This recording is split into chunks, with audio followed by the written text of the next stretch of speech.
Good morning students. இன்னைக்கு நம்ம பார்க்க போறது என்னன்னு பார்த்தீங்கன்னா மூவ் இன்ஸ்ட்ரக்ஷன்.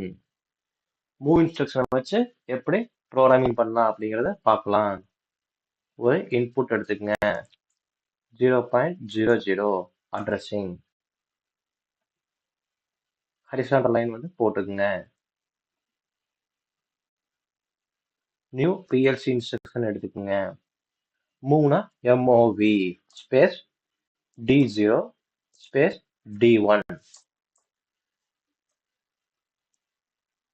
பாருங்க, D0ல சோர்ஸ் வேர்டு டெசிக்னேஷன் D1.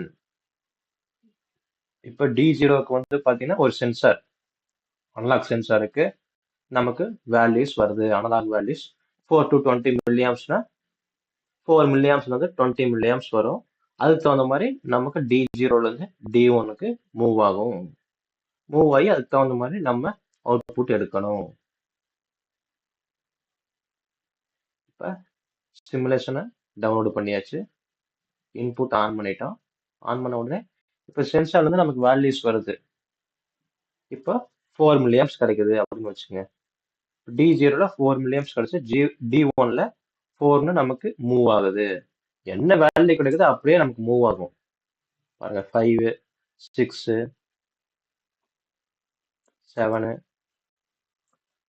8 நமக்கு அப்படியே என்ன வேல்யூ கிடைச்சாலும் நமக்கு மூவ் ஆகி D1க்கு வரும்.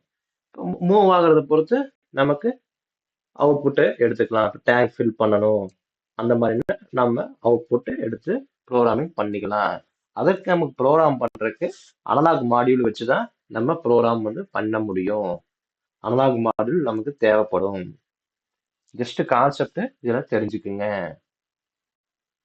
ஓகே ஸ்டூடெண்ட்ஸ், போட்டு பாருங்க. ஏதாவது டவுட் இருந்தால் கேளுங்க. தேங்க்யூ.